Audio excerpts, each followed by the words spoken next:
Welcome to the Clause YouTube channel. Together, we strive for a safer, secure, and more stable world.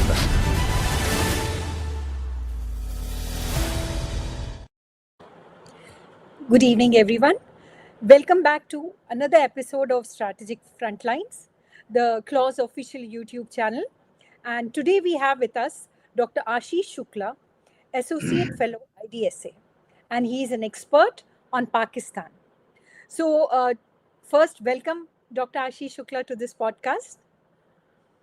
And we are going to discuss today the Pakistani internal conundrum.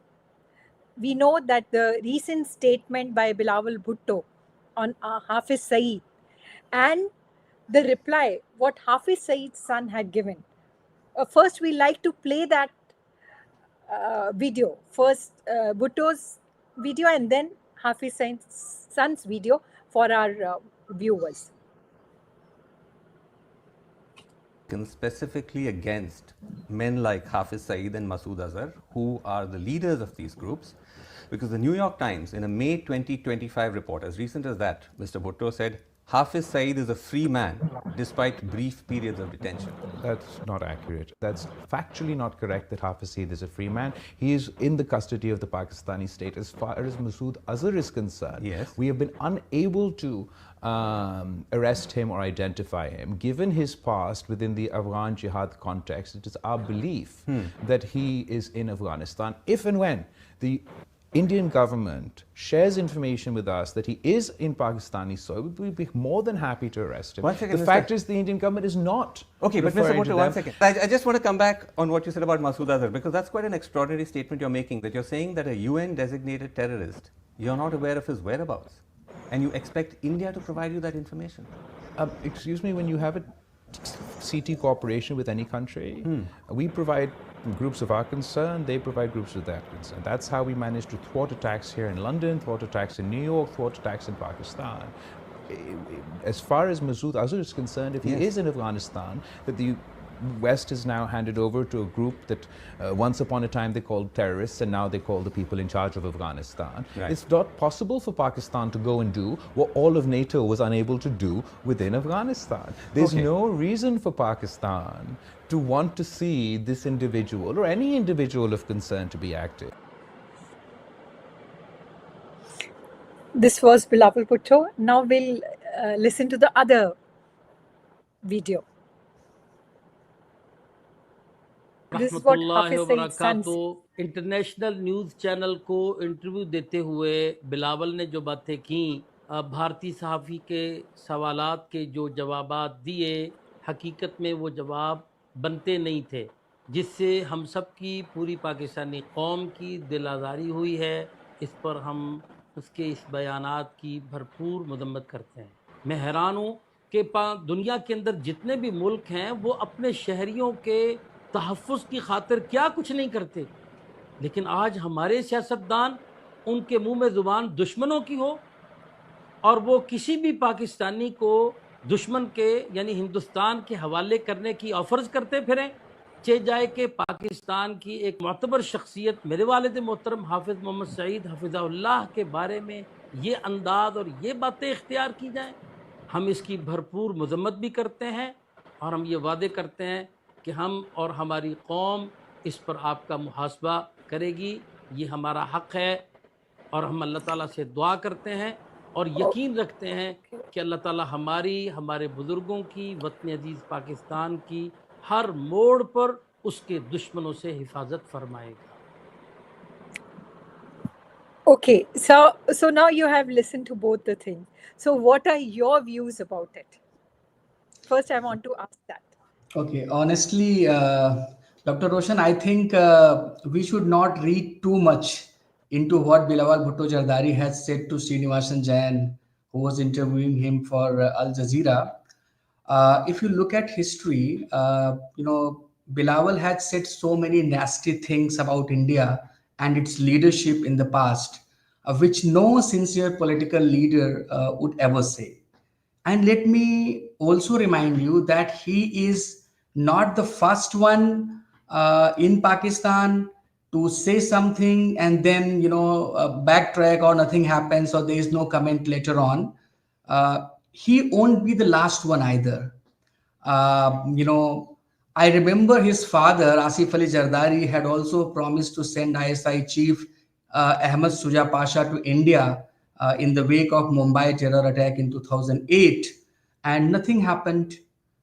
When Zardari made this promise, he was the president of Pakistan. This was vetoed by the powerful security establishment then, and this was also established by the WikiLeaks, which had made it clear that in a secret cable to US, what had transpired at that point of time. At present, if you look at Bilawal Bhutto's position, Bilawal is not holding any office of prominence except the chairman PPP, which hardly matters as far as India-Pakistan relations is concerned. Pakistan can easily discard his statement and get away with it by terming it as his personal opinion, personal remarks. They may also resort to familiar line of argument if one provokes them further. For example, they would say that they have a functioning judiciary in Pakistan which has thoroughly examined the case of terrorism and found no actionable evidence against Hafiz Saeed's involvement in many terror activities. That we all know. They have been saying this throughout this period, and I'm not sure, and I'm sure actually that they would repeat the same if the time comes. And on Talha Saeed's statement, Talha Hafiz Saeed's statement, Talha's statement reflects what country Islamic extremists think about terrorists and their masters. I'm not surprised at all. We may hear certain similar statements from other Islamic outfits in Pakistan. We may also see some small protest here and there by right wing institutions there, especially those who are involved in extremist activities. We must also not forget the kind of hybrid system is in place in Islamabad. Pakistan Army under Asim Munir is micromanaging affairs of the Pakistani state. There is hardly any area of importance which could be completely open to civilians for decision making. I think that's This, the initial remark yes, about the the statement. And yeah, I wanted to bring in here what you said. It is linked to the previous this thing. We feel that there is a shift in civil military power balance, and we find that military is becoming more and more powerful now. And with Asif Munir, we saw that even the lunch what he had with President Trump, which was also quite unprecedented because he's not the head of the state and still he was invited for that. But there are also certain kinds of alleged rumors which are going on that there might be a military coup that may take place. So a lot of political factions are realigning and anti-coup statements are coming up. So I also wanted to know from you that are these rumors or are there certain truth in it? Basically, what I want to know is what are the implication of this civil military power in balance in terms of governance and democracy? as I said, in my initial remark, that Pakistan has a hybrid system. As Yes. far as military coup, coming in anytime soon, I think it's rumor. Not there's no substance to it because there is no real challenge before Pakistan Army at the moment. And what we have learned, what we have seen, and what we have observed reading certain developments, in Pakistan, Pakistan Army is quite comfortable working behind the civilian facade. Seems. So they would not assume the task directly as long as it is extremely necessary for them to actually go ahead and when their institutional interests are threatened. Only in that case they can go ahead with the military coup. They have seen it happening, during Jia's time. They have seen it Musharraf. They have seen it during Musharraf's time. They have seen, the first military leader, Ayub Khan. So when military leaders assume, power directly, they become quite unpopular. And my understanding on army as an institution in Pakistan is that it is quite conscious about its public image. So when military guys take charge of democratic institutions directly or take charge of the country directly, they become unpopular over the period of time, and actually that leads to their ouster in the end. So given that kind of context, I don't think that there is a military coup coming in Pakistan. The reasons I have just underlined. Okay, so the other question, which is a more important, actually, the question is: do you feel that there are more radical group and sectarian violence now than even before? And what is the core reason for it? Is it that what during General Zia's time, that the Islamization and the institutionalized religious identity, what he professed, is it that the same template is being followed by Munir, or is it something different? And how it is going to impact the internal security and social fabric? Basically, what are the structural factors that enable the persistence of jihadi and extremist networks in Pakistan? Uh, I think, let's understand it in this way. Pakistan as a society remains desperate, fractured, and divided along linguistic, ethnic, sectarian, and what we say provincial lines these days also. Unlike other neighboring countries in South Asia, Pakistan, right since the beginning, failed to evolve what we say a positive national narrative to fully integrate every section of their society into one whole.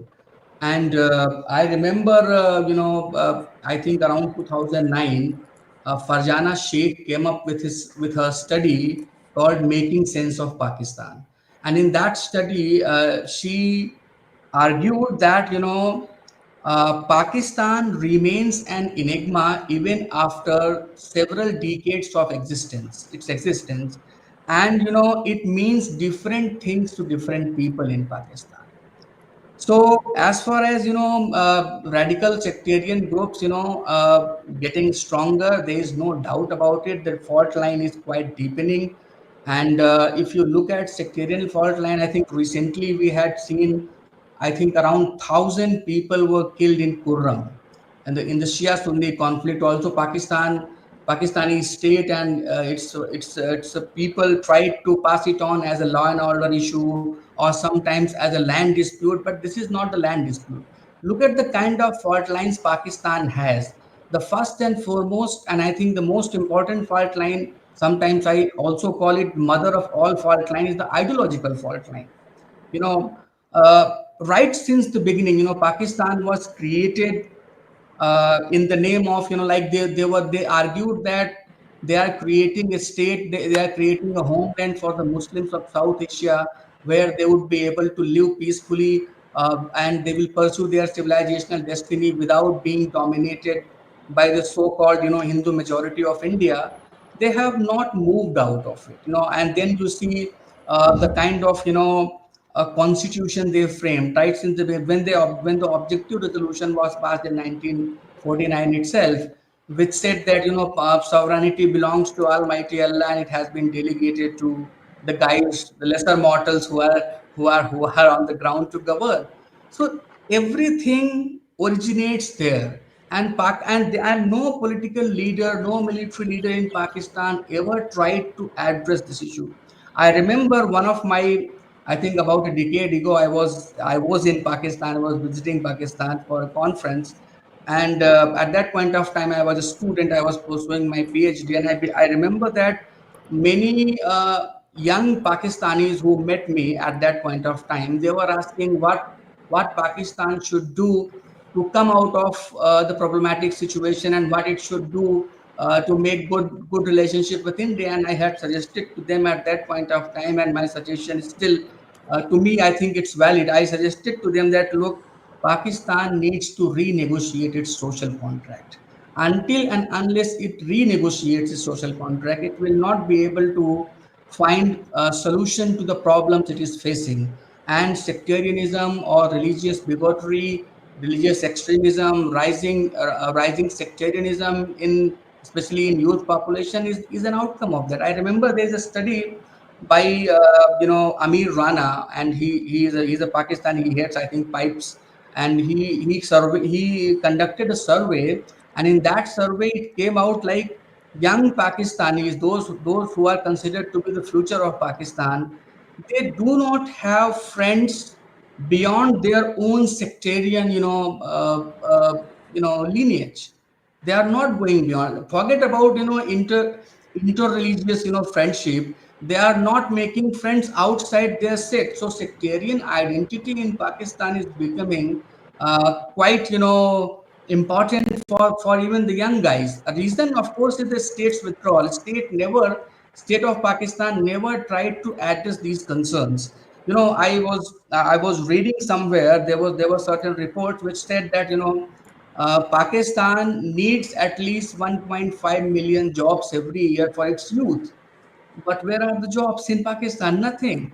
There's nothing there. So if Pakistan is not able to entertain their youth and engage them in positive, endeavors, I don't think that religious extremist outfits would find it difficult to trap them. And this is what is happening in Pakistan. I I think you said that you rightly pointed out, but I feel that if the state is not addressing these problems, probably because there is the dilution in civil power. There is too much militarization, and the military is all powerful, and probably that is diluting the civil power and the democracy per se. That is only one aspect of it. Even there were people like Zulfikar Ali Bhutto when they came to power, I think post 1971. Zulfikar Ali Bhutto was supposed to address some of the perennial issues of Pakistan, and he was actually in a position to do that, but he did not do that. He could have clipped the wings of the powerful Pakistan army at that point of time because the nation's morale was quite down. But instead of doing that, he actually did things opposite. So when civilian leaders come to power in Pakistan, they look for these right wing organizations, right wing outfits, extremist outfits for their own benefit, and these outfits are beneficial for them. Sometimes these outfits are used to gain political legitimacy. Sometimes they are used to topple an existing government in Islamabad or in other provincial capitals. Sometimes they agree to their demands also. Like recently, even Shehbaz Sharif made changes in blasphemy laws that the religious groups were demanding for quite long. So they in a way try to co-opt these guys and their agenda in one way or the other. So there is no one in Pakistan. When I say state of Pakistan, I include both the political leadership and military leadership, which has been in power at some point of time. I think about 30 years or more, they were able to rule directly, and now they are ruling indirectly. I always say that Pakistan army, or if you use the term security establishment, has effectively hijacked the very state of Pakistan, and they are not allowing any slight change in the grand national narrative which they have weaved around anti-India sentiment in Pakistan. They are not allowing it, and any political leader who tries to make certain changes or even makes an attempt, he is out of power. We have seen, I think by now Pakistan has at least 25 prime minister till date. Nawaz Sharif thrice, Benazir Bhutto twice, Shehbaz Sharif again twice. The first 8 prime ministers were never elected. There were no election in that sense. So that's the situation in Pakistan. So, do you think that the youth, how are they perceiving the things? And do you feel that there might be a group of political force which are reformist in nature, and they are in tussle with the conservative militant group? Do you feel that that kind of a political polarization may take place in future or if not? if Or the if hardliners will continue to advertise their agenda and become more stronger? I would be surprised if there is no one to actually take on these guys. There is small minority. I sometimes people refer to it civil society, but the problem with civil society in Pakistan is that it is in a toothless minority. It can only talk. It doesn't have the capacity to mobilize people. There are very few people. And these guys these days, they are not getting, what we say, getting any stage to speak about. I think there are people like the professor, I'm forgetting his name, who works on nuclear issue, Parvez Wood Boy. And then there are many, human rights activists there, but their voices are unheard. They are not given platforms to speak up. They are not given platform to create another narrative. So until and unless you galvanize people on these issues and people realize that yes, this could be also a way to go ahead, you can't make much of a way. So with Pakistan, sadly, that is the state of affairs, that these guys, though there are many people in number who are not conservative, who are pragmatic, who look positively for their future, but when they look at the things that are happening inside Pakistan, then they get disappointed. And these days, earlier what used to be the case, that if Pakistani platforms are not available for them to speak, then international platforms were available. But these days, I don't find many such voices using international platforms to air their views, because the moment you try to air your views, which are in conflict with the views which Pakistan's powerful security establishment has, you will be branded as the enemy of the state, or to be more specific, you will be branded as an Indian agent. And you can imagine, if somebody in Pakistan is branded as an Indian agent, what would be his life or her life? So I think that's the problem which Pakistan is facing at the moment. I would also now like to welcome our DG, Lieutenant General Dushyant Singh. He has just joined us. And we were just discussing about Pakistan's internal turmoil. General Singh, would you like to comment something on that? Yeah, first of all, thanks, Mr. Shukla, for joining us for this discussion. I have few, I would say one-liners which you must consider and then respond to based on your research which you have been doing. There have been certain amount of indications in the last few weeks after Op Sindoor of the Pakistani establishment trying to shift away, at least the perception is that which is being given, away from China partially towards the US. Now, if you have to shift towards the US, Pakistan has to project itself as a responsible state.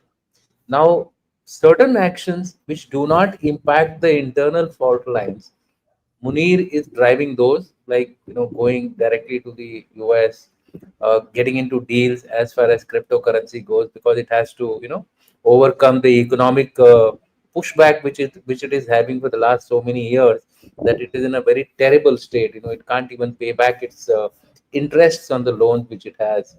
So those actions it is taking, or a deal in Balochistan over the minerals, etc. It is taking a calculated risk, because the risk is to be taken against China, not against its own people. But it also knows that there was a BRICS summit going on, and it is still, I think, we find the BRICS declaration has come out, and it has very pronounced manner uh, condemned terrorism. Of course, it has not named Pakistan, etc. That's a different issue, but it has definitely named the Pahalgam attack, etc. So there has been a push for terrorism in the BRICS.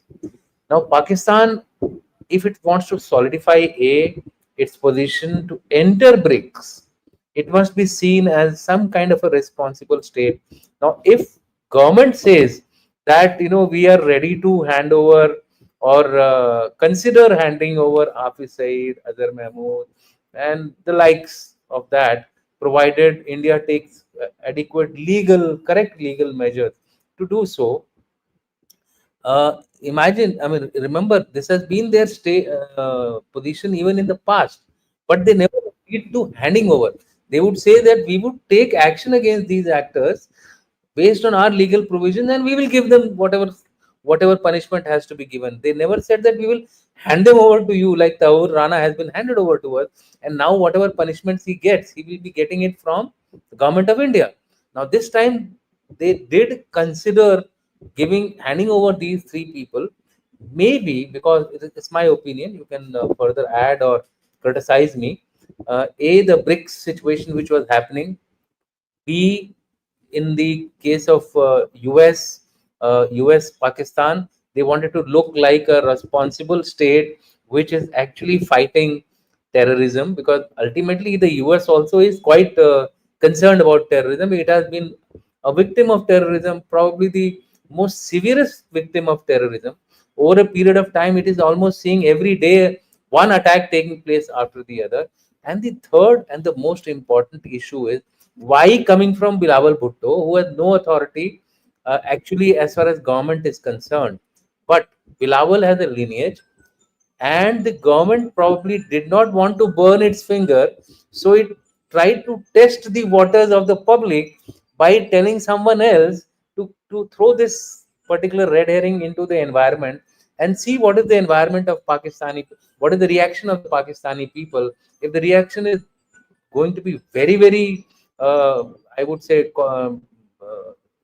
violent, then they would not propose this thing formally.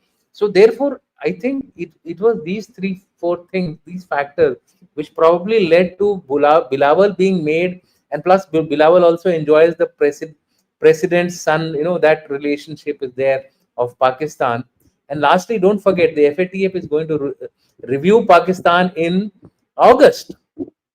FATF is going to review Pakistan in August, and FATF has already displayed its intentions very clearly. The day he was having lunch with the US, on the same day, FATF condemned the attack, and they said that they will look into this matter with Pakistan in their next review.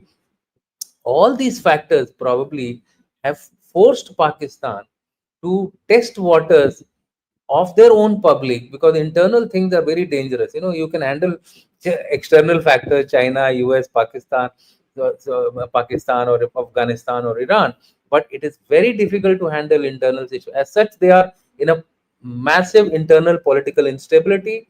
PTI is eyeing for any kind of a issue which they can raise it into the polity of Pakistan. So do you think these could have been the reason why they tried to do this testing of waters? Your views on this? I have done a little longer review of the situation, but I thought it would give the correct perspective to our audience also. Over to you, Ajay. You're mute. Muted. Okay. How it got muted? Now it's And all now right. it's okay. Now it's all right. Now It's it's okay. okay. I think I was shown muted anyway. So thank you, sir, for those questions. First of all, I think earlier when the podcast was beginning, I had talked about Bilawal Bhutto thing. But let me first address this shift from China to US. I think it's too early to conclude that Pakistanis are actually thinking about on those lines. Pakistan, you are well aware that Pakistan is a rentier state. There is no doubt about it.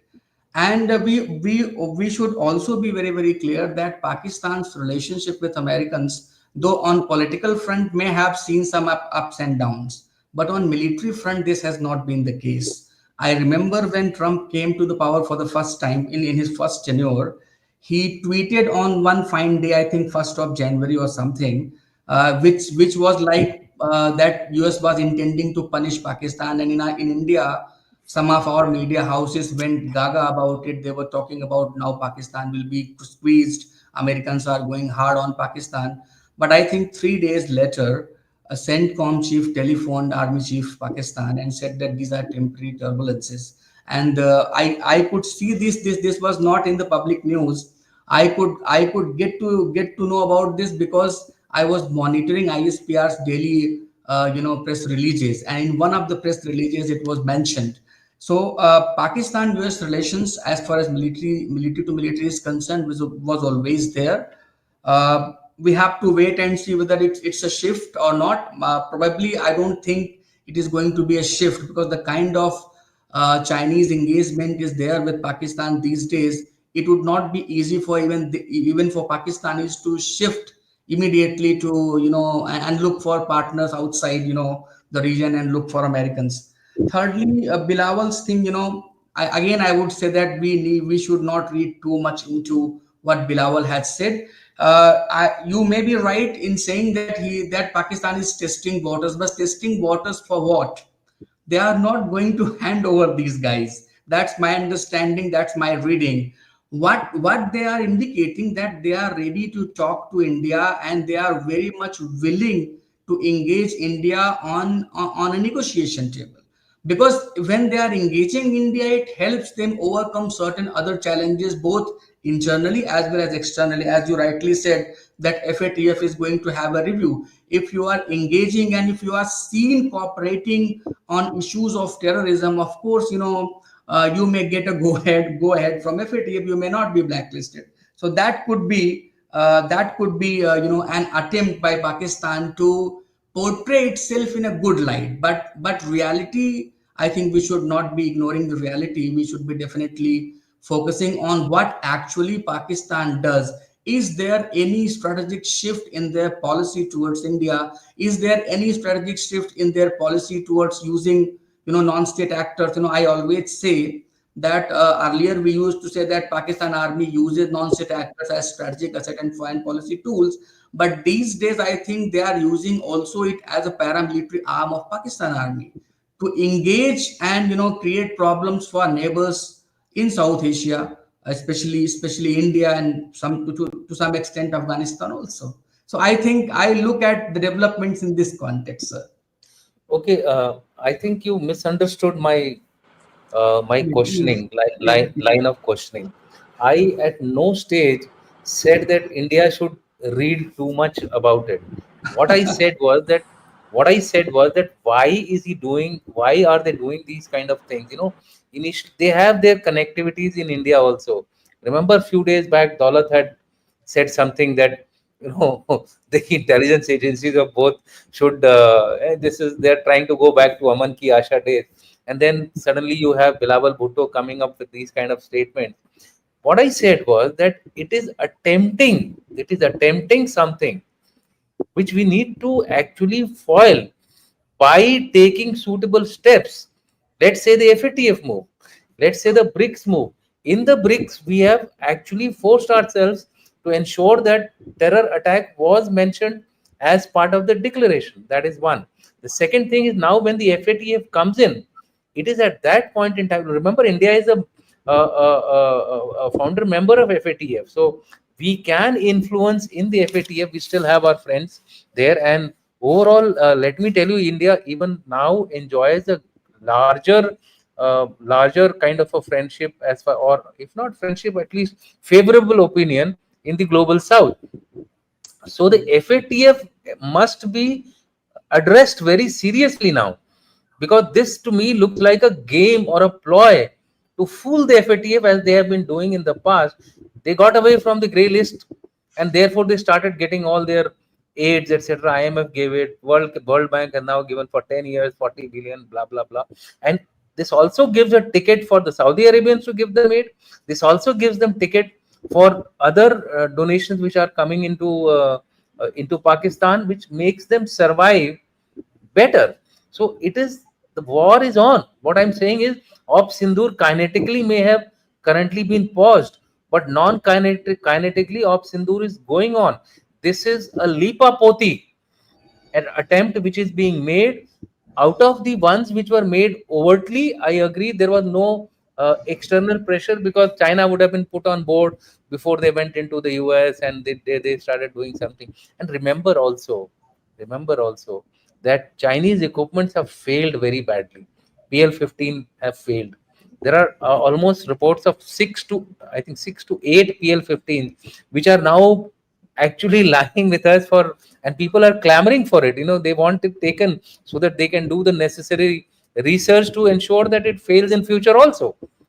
True. right? So they are, everybody looking for diversification. I, as a defense expert, would not like to put all my eggs in one basket. Today 81% or 82%, initially when we were I was researching about 2-3 weeks back, or 3-4 weeks back, it was around 89, then it was calibrated to 81%. Let's take it that it is even 70 to 75%. Now 70 to 75% of dependence, that too on major advanced technologies, it is a major flaw for a country, True. especially if its equipment is going to fail the way they have failed. So therefore, in my view, we need to put that screw on. That next battle for India is FATF.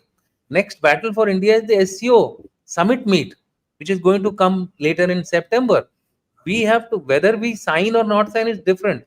Our tune must remain that at every forum, Pakistan's reality, what you have been just saying, that we should not accept them at what they say, we should accept them at what they do. So that what they do is a very important factor which we should look at it, and not get kind of sidetracked by the other issues. So therefore, what I said was, our always tendency to conflate political narratives and international diplomatic narratives with security narratives must be delinked. Security narrative must remain to protect India's sovereignty, irrespective of what is happening in the political and diplomatic domain. We need our preparations to continue. Sindoor 1, 2, 3, these may come. There are a lot of indications that there are people looking to, create trouble as far as we are concerned. So therefore, this is the view which I had, and I thought I must share it, and that's why I intervened in between your podcast, and share these views with the public as well. No, Yeah. this was a good intervention, sir. Actually, No, I couldn't agree more. These points are very well taken. We should always be ready to face the challenge which comes from Pakistan in every single domain, and we should never let off your guard or our guards. In any case, as you rightly said, that apart from kinetic, we should also be ready in non-kinetic, ways to counter whatever narrative Pakistan is trying to build outside. And as I said that when you talk to them, when you are on negotiation table, it helps Pakistan, not you. Most of the time, it helps them because they are able to sell it internationally. That look, we are trying to resolve, we are trying to cooperate, but actually they do not cooperate. We all have seen it. We have seen so many ups and downs, and most of the time we were let down by the Pakistanis. Whatever they promised on negotiation table, they never delivered in most of the cases. So there is nothing much to say about it. Everybody knows about it. That's I think my point of view. But there are some very interesting things which have come out from the statements of various people in Pakistan related to the statement on Hafiz Saeed and Azhar Mahmood, and they didn't mention Sayyid Salahuddin, but I assume Sayyid Salahuddin would have been. But imagine, he's very old guy. It could also be that they are thinking of knocking them off, or they are afraid that these guys might get knocked off. So that could be also another reason why these kind of reconciliatory signals are coming from Pakistan. So we have to be very careful. The point which I am yes, trying to make is that we have to be very careful reading these developments and not lose sight of our main aim. And our main Agree. aim still remains that Pakistan is a entity not to be trusted. It should remain on the boil. Then only India can feel secure and safe as far as our western borders are concerned. And for that, I think our diplomatic non-kinetic arm, non-kinetic efforts, whether they are information, cyber, etc., they must continue to carry on their task and do not get too carried away by political and diplomatic narratives. Those are meant for international audience. The security forces have to be, and this is a land warfare related think tank. So that is why I wanted to tell that, look, friends, the security forces will remain alive to a threat from Pakistan. It will never go. It will never be left alone. We have made mistakes, and here I'm talking of, the intelligence part, repeatedly, and we accept it. Every government has accepted it. Kargil intelligence, Galwan intelligence, before that Mumbai intelligence. Mumbai attack was a gross failure. I mean, imagine, they come all the way through maritime route, Agree. and we need to find measures now to surprise them. They have used maritime route. We have yet to, exploit our maritime power. And if there is one area where we have asymmetry with Pakistan, is maritime. In maritime domain, we have asymmetry even with China, because see, China cannot enter Indian Ocean without the, I would say, without the permission of Indian naval forces, because those three doors in the South China Sea, from South China Sea to Indian Ocean, are very well covered by India. So therefore, we enjoy a hell of a lot of superiority in certain areas, but the other areas where we are behind, and I won't say behind, but I would say that we are at par, given the fact that we have to also take care of China, because the northern front threat is not gone anywhere. And you Of saw course. the deputy chief making a statement that we were fighting three enemies on one front. One point. Yes. You can understand which was the third enemy which we were referring to, without naming them, because anything can happen on that. That's a very, very sensitive area now, given the fact that there is a trend which has been analyzed, and today I was hearing Mr. Mattu in the from JNU. He was giving a talk at Clause, and one of the trends which he said was that the big power rivalry has commenced. It is no more. It is no more a unipolar world.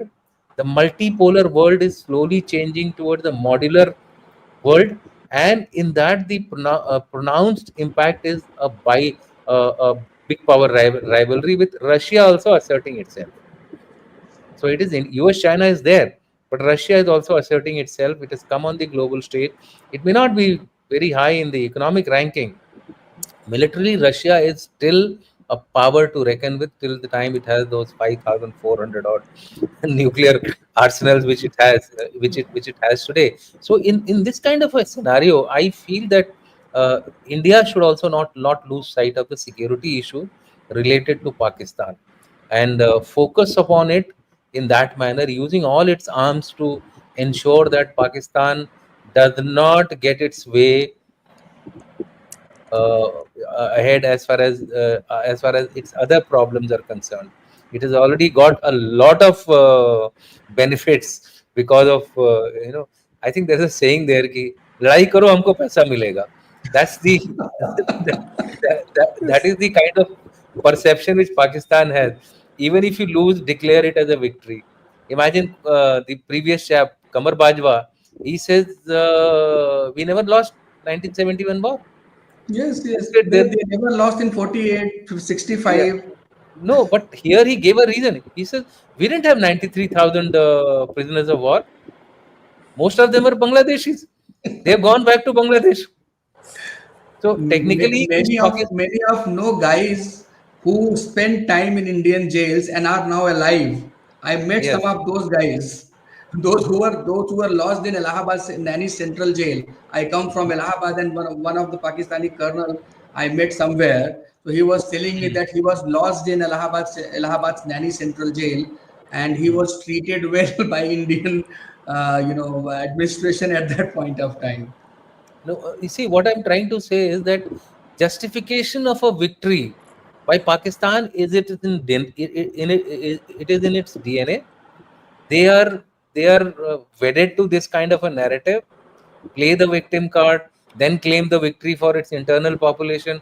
For external population, for the external actors, tell that, oh, we have been hit by India XYZ. Please give us aid. So everybody releases him aid at that point in time. So the next big hurdle for him is if FATF puts him back in the grey list. Mind you, all this aid will stop. So I think our target should be very clear now, and that is that FATF list, we should fight tooth and nail to ensure that Pakistan is accounted for as far as Pahalgam attack is concerned, and if there is a need to share some things with the FATF officials, we should do so to ensure that this, free flow of money which is coming to them, at least there is a check on Check. them. China has not given them anything after 30 billion. They're just rolling the 30 billion as far as the interests are concerned. As a, ultimately, it will take its pound of flesh also. So I think we need to take Pakistan to that level where they have to think internally and not externally create problems for India. That's all I had to say. I think Dr. Roshan, you can take some. Yeah, Singh, actually, I wanted to ask you a question also because we were talking about Me? China, Pakistan. Yes, we were talking about China, Pakistan defense equipment, how Pakistan is dependent upon 81% and all those things we were talking about. And we know that the equipment did not play very well as far as Op Sindur is concerned. But one thing which is, maybe a cause of concern is the real-time data sharing between Pakistan and China. We know that You see, you see, as far as non-kinetic convergence is concerned, it is complete. It's fusion. They have officers of the Chinese yes, army into the GHQ of Pakistan, and vice versa. Pakistan has officers in the Western Theatre Command. So yes, once you share human resource, then everything else gets shared. It is the last straw in a collusive environment. So therefore, non-kinetic measures which are considered as space related assets, which are considered as information warfare. Have you seen the information warfare? I mean, more than Pakistan, it was China which yes, was China. emanating pro Pakistan narratives and also exploiting its connections in US and other foreign countries. Yes, Look at the kind of campaigns which they were running in the US on TikTok. Nobody sees YouTube that much, or nobody sees Instagram that much, nobody sees Twitter that much than TikTok. Most of the population of America is wedded to TikTok. Why do you think they are not able to ban TikTok? It is because of this reason. Even the politicians actually rely on TikTok for their campaigning. So that is the kind of information warfare. popularity TikTok has, and the Chinese fully exploited it for Pakistan. Yeah. That is a given, and that is why you will find that you should also watch what India is doing. India has realized this thing. Somebody coming out in some YouTube and saying India is learning the wrong lessons. I think that fellow is absolutely incorrect. What have we done?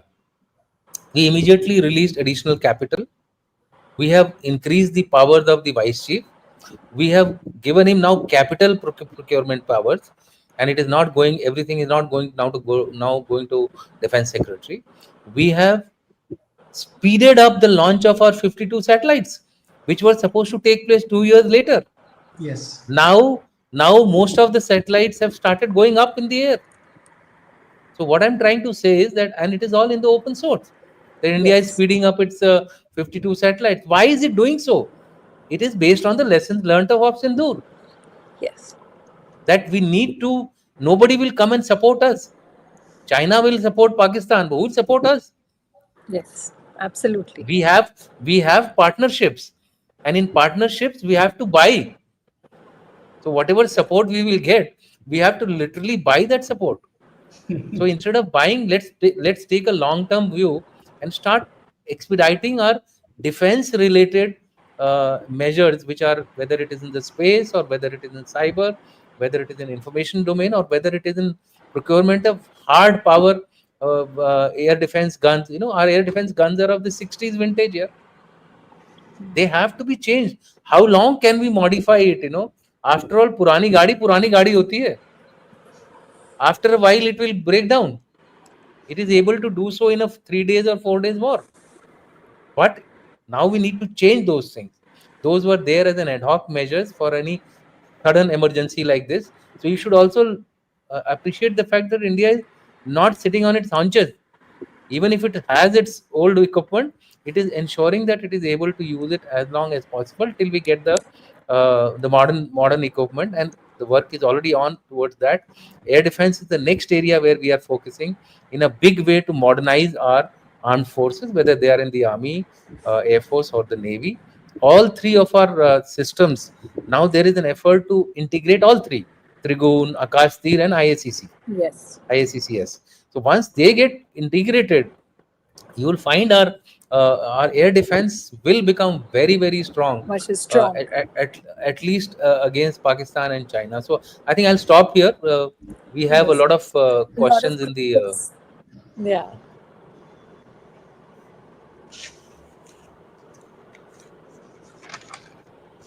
most of them are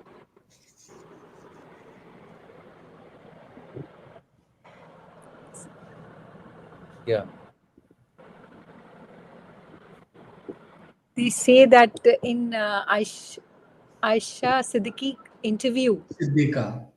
yeah, there was Ayesha some. Siddiqa, She's a but Pakistani expert. Yeah, $1.2 trillion की mineral deal हुई.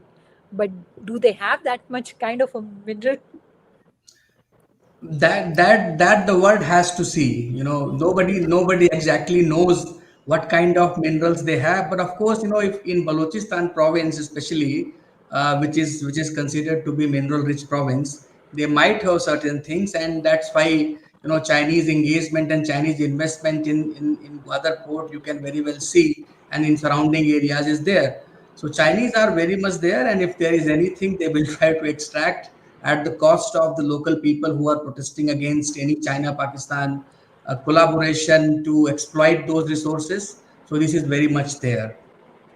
you see, I'll link this question to a few weeks back when there was a Trump's son and his buddy, golfing buddy, who had come visiting Pakistan. They struck a deal in cryptocurrency and minerals. Now, the next war, in my view, is going to be on minerals only, because the way people are talking about minerals everywhere, China is also searching for it, America is also searching for it. At that time, there was a news published that there is a potential for about 1 trillion worth of minerals in Balochistan. Later on, this has been revised. It has been brought down considerably. And what have been the Chinese doing for the last so many years in Balochistan? Yes. They are also taking out these things, back to their homes. They have already sold off Balochistan once to Chinese. If they sell it second time to America, so be it. Let America realize what they are entering into. They have suffered so many times with Pakistan. Yeah, I have attended number of their debates on what have you done with our $6 billion, the first Afghanistan war. Yeah. No answer. No answer. Aage, it's gone into the well, the never-ending well of Pakistan. 28. How many? 24 IMF bailouts, and how many? I don't know. 2025, I think. 25 IMF 25. bailouts. Yeah. This is Uh, 25th, I think, EEF, which is ongoing, 37-month hmm. EEF. It's 25th Yeah. time. And Yeah. sometimes we say that Pakistan is the most, important customer of IMF. It goes frequently to IMF whenever there is a problem. And with Yes. Pakistan, another thing is that it never learns from history. It never learns from a crisis. It waits for other crisis to happen. And whenever the crisis is there, it just tries to window dress the and do something from here and there and get money from outside, especially IMF. And if there is possibility from American funding and earlier Saudi Arabia, UAE, from everywhere it gets money in one way or the other and does nothing structural, a shift in its basic economic policy. Even the recent budget which we were observing, there was nothing new in it. The Yeah. same old recipe in the new bottle was being put to Pakistani people, and everybody knows that nothing is going to improve on the ground. Yeah. There is one question for you, Jan Singh. It says that, as you have said, that the kinetic action is only on pause. But the common people in India should be ready for not only action by armed forces, but also be ready for any losses. Well, Gitanjali, I think, look, whenever you fight a battle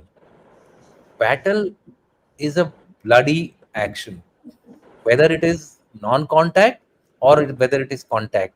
When it is contact, it is even more bloodier. And when it is non-contact, the main sufferers are not the military, it is the civilians. What happened? of Sindoor also. When the non-contact battle started, we had civilians suffering in Punj. We had people suffering all along the LC in the Jammu sector, because people were there in their fields, etc. So you will find that the target more often than not become the civilian. The sense of depth has gone in all future wars. So if you are in Kerala also, don't feel safe that you are in Kerala, so nothing will happen to you. The weapons have a range of 2,000 kilometers, 3,000 kilometers. The entire India is virtually covered by Pakistan. And China, of course, they have an ICBM capability, so they can go much beyond. So therefore, the sense of depth is gone. So there will be losses. Yeah, there will be losses, and be prepared.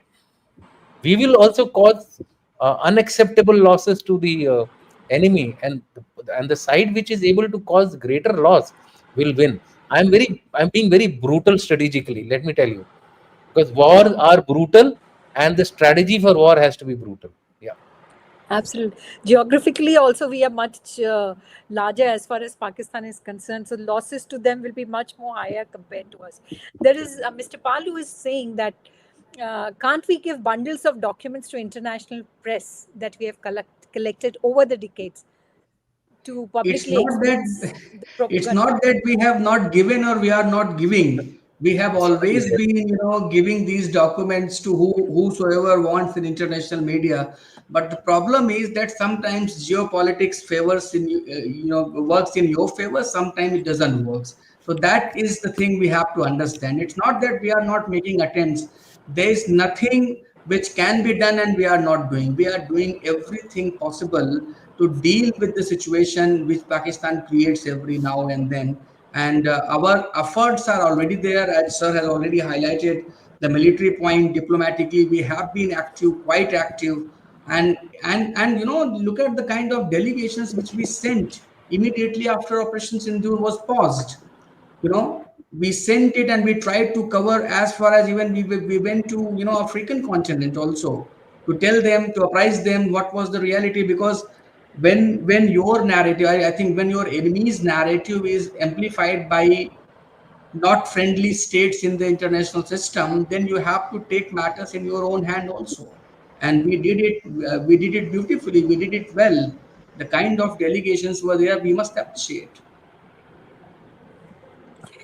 Mr. Thadani is asking, radicalization is all pervasive in the Pak population, and the elite live and life of entitlement beyond their share of the loot, I think, when and they do not radical, care for geography or its people.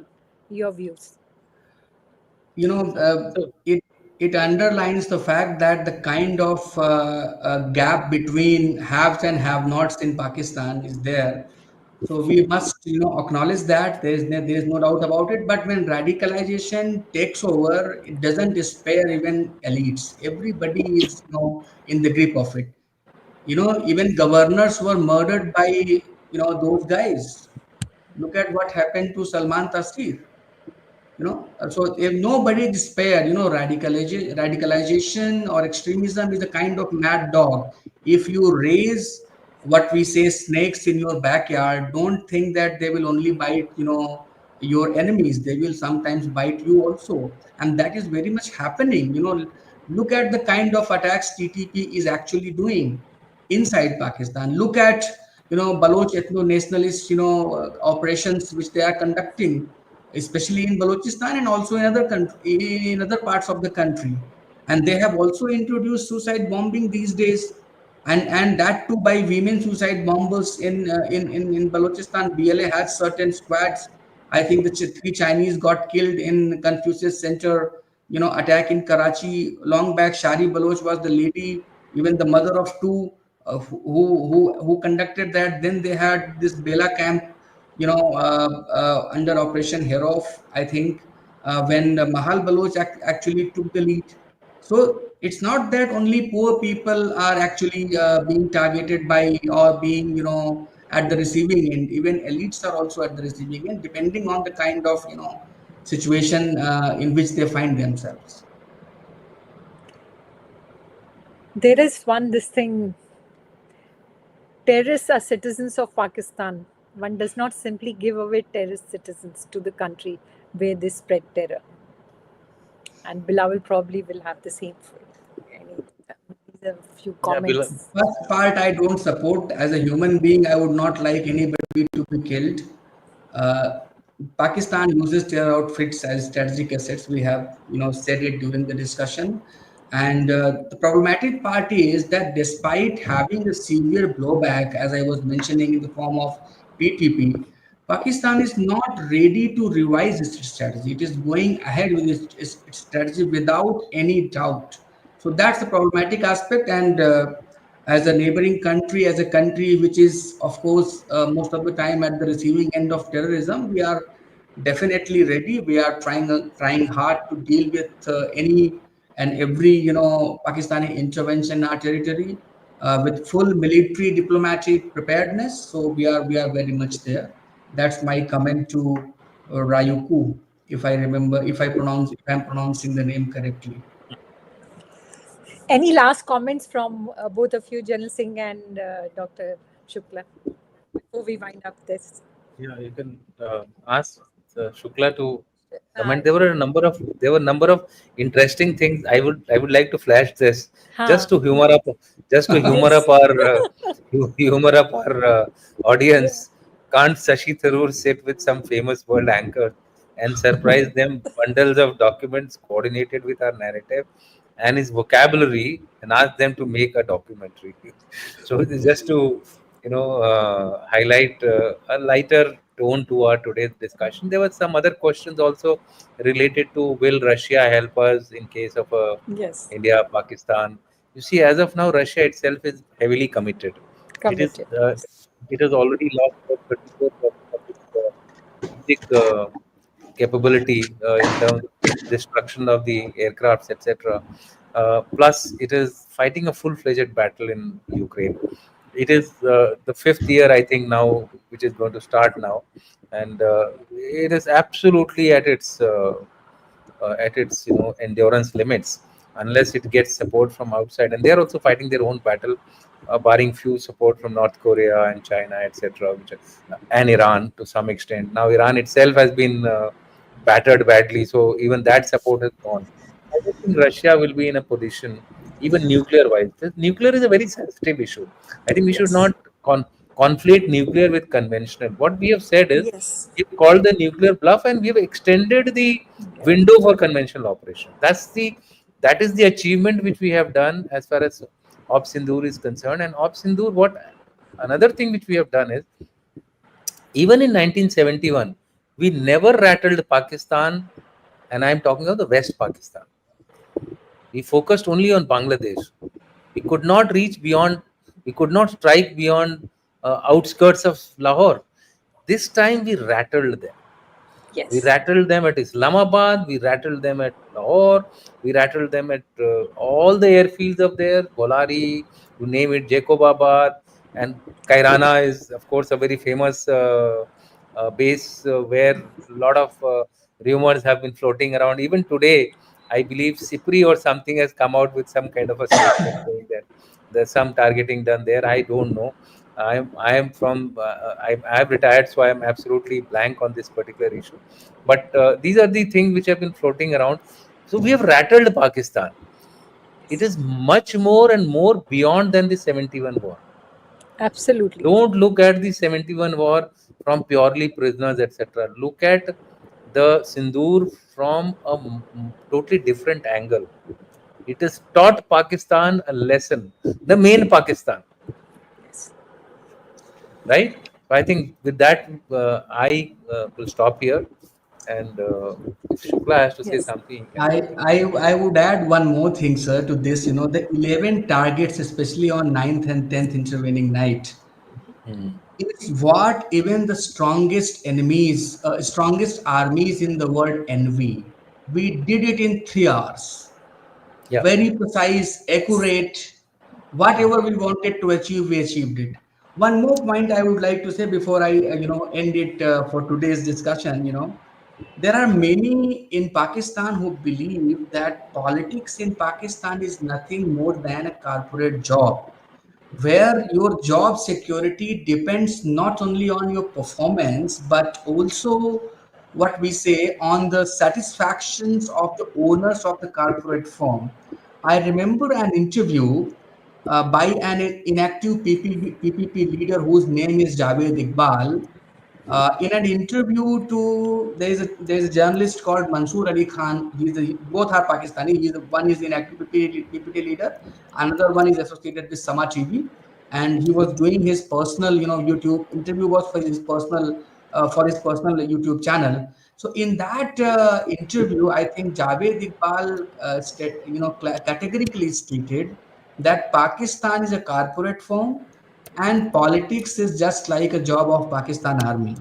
Interestingly, Javed Iqbal is the father of PTI activist Sanam Javed, the lady who spent more than, I think, about 2 years in jail after May 9 incident in Pakistan, after which Pakistan Army cracked down on PTI and all. So look at the kind of system Pakistani establishment, security establishment has put in place in Pakistan, that even people who are part of the Pakistani politics are thinking that their politics is not more than a corporate firm's job. So with that, I would like to end for now, and maybe we will have such engaging discussions in future too. Thank you so much. Thank you, Dr. Shukla. Thank you, General Singh. Thank you. Thank you once again for inviting me for the postcard.